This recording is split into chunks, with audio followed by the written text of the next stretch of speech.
A report claims that Spurs are interested in signing Savinho, Akliouche and Diomande, but will probably be rejected by all of them. Merry Christmas. Vuskovic praised for his quick thinking on the pitch, although not in the way you might think. And team news ahead of the Crystal Palace clash this weekend, some transfer speculation and Spurs players visit children in Barnet Hospital. Here are your daily Tottenham news headlines.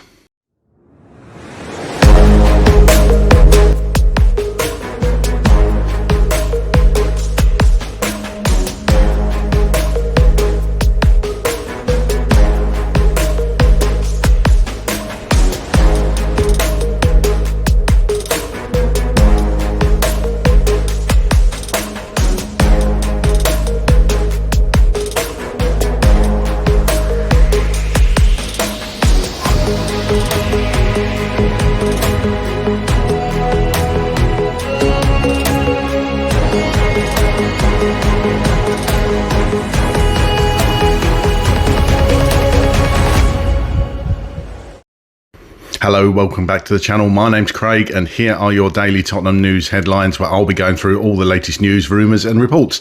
If you're watching on YouTube and are not already yet subscribed to the channel, please consider doing so. Like, share and comment below, and if you're listening on an audio platform, please do hit that follow button and leave a review if you can. And we are so close now to 200,000 subscribers, so if you're not subscribed to the channel and you watch these videos, we can see that people watch them but are not subscribed. Please subscribe to the channel. It really does help us out. Okay, let's get into it. Team Talk report that sources have informed our insider Fraser Fletcher that Spurs are now looking into an audacious move for Savinho's teammate at Man City, Omar Marmoush. That comes at a time when Spurs are also exploring moves for Marmoush, Akliouche and Diomande. But according to transfer insider Dean Jones, Tottenham stand very little chance of landing any of those three targets. Tottenham's plans for 2026 are already beginning to look too ambitious, began Jones. They have had a couple of tough moments this year. First with Eberici Eze going to Arsenal, Morgan Gibbs-White staying at Nottingham Forest, and now they've been given the cold shoulder by Antoine Semenyo. I don't think he will be the last. They are scouting players like Marmoush, Akliouche from Monaco and Yan Diomande from RB Leipzig, but those players have top teams looking to sign them.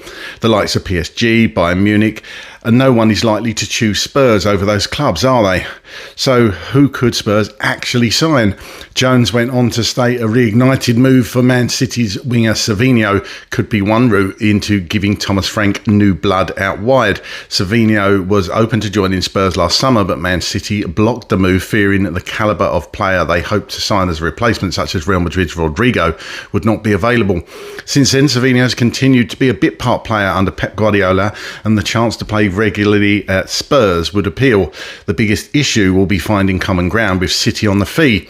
I like the fact that Spurs want to raise the ceiling of what is possible, but obviously they are not helped by the fact this season has not started well, continued Jones. They want new attacking edge, but they also know that they need a backup list as options. Savinho is one player who is part of that. The feeling is that he might be more attainable than the others, but the problem will be finding the right price point that is agreeable to Manchester City. TalkSport report that Tottenham loanee Vuskovic has been praised for his super quick thinking that stopped a rival player from swallowing his tongue. The 18-year-old defender continues to make headlines for all the right reasons during his loan stint at Hamburg. Vuskovic performed his most impressive rescue action to date on Saturday during Hamburg's 1-1 home draw with Frankfurt. Former Leeds United player Rasmus Christensen was left in serious danger of swallowing his tongue, having appeared to have been knocked out cold from a clash with Miru Muhiem. Vuskovic instantly stepped in to assist his stricken rival, with his actions hailed on the Bundesliga website as potentially life-saving. He was a hero at the weekend when they played at Eintracht Frankfurt, European football expert Andy Brassel told TalkSport. Rasmus Christensen smashed it into Muhiem, one of Vuskovic Hamburg's teammates, and they both looked in a pretty bad way. Despite only being 18, Vuskovic ran across and made sure Christensen wasn't swallowing his tongue. He was super quick thinking and lauded for that. The Evening Standard report that ahead of Sunday's London derby against Crystal Palace, Thomas Frank provided a cautious update on Tottenham's extensive injury list.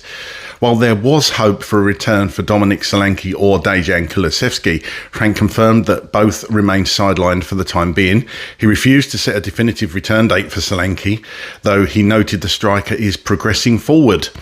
Destiny Doggy also remains out, further thinning the squad that will be missing Christian Romero and Javi Simons this weekend due to their red cards against Liverpool. The squad crisis is compounded by the fallout from the Liverpool match where Mickey van der Ven's challenge on Alexander Isak resulted in a fractured fibula for the Liverpool striker.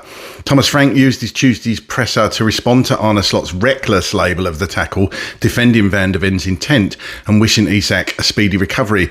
Despite the defensive shortages, Radu Dragusin is again available for selection after being cleared fit enough to make the bench last week.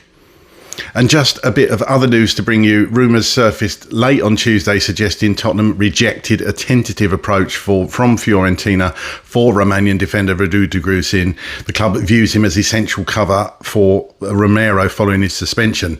Speculation continues regarding a potential loan or permanent exit for Brennan Johnson, with Brentford and Ipswich Town listed as highly interested parties. However, Frank insisted on Tuesday that he needs enough to shoot with given the congested winter schedule.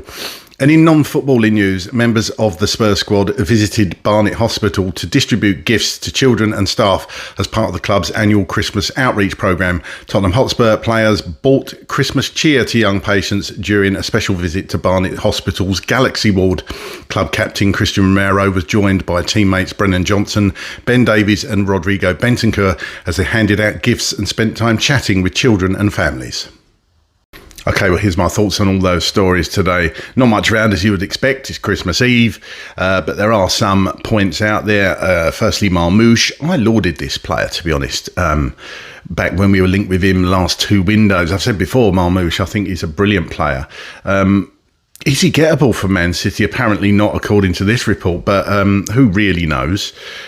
He's going to want minutes. The player is definitely going to want minutes. He's not going to be happy with the minutes he's currently getting at Manchester City. So could Spurs make an audacious bid for him? I don't see why not. Again, I'll say it again, I'll come back to it. If the club really want to show intent and the Lewis family really want to show intent, then Marmoush is the sort of player we need to be going for. Savinho, they're saying, is a bit more likely because, yes, he's been limited for minutes under Pep. They clearly wanted to keep him. Could some kind of loan deal be offered for Savinho to get more minutes? I mean, that again, I'll come back to that left wing position for Spurs. Nobody's really tied it down at all. You could argue that nobody's really tied down any position on the pitch this season at Spurs. So could Savinho be the answer on that left-hand side? We were certainly looking at him in the summer, really keen on him, but we couldn't get it over the line. Akliouche, another one, and that's been said that, excuse me, we were interested in. Absolutely ruled the game and bossed the midfield when we played Monaco, and you can really see why Spurs were interested in him, a cracking player. But it's all these players, Diomande as well. This is the sort of calibre of players that Spurs fans wants to see the club going for. Show some intent. I know it could be difficult to get a player to come to Spurs at the moment, but we are still in the Champions League. We can offer Champions League football. So, just show some intent. That's all the fans would ask on this. It's going to be an interesting transfer window in January. There's rumours going around that we're going to go in early for these players, literally the 1st of January, but not the players necessarily I've mentioned, but our targets. So it would be good to help Thomas Frank get some help through the door early on. It'd be lovely to have some players in for that FA Cup game against Aston Villa during the first couple of weeks of January, but we'll see. Team news, we all know about this one. Players that are out, obviously big blow losing Romero to suspension, a silly red card in the end. Same for Javi. That's all our creativity gone. So who's going to play in the number 10 role against Crystal Palace? Could it be Bergvall? Who knows?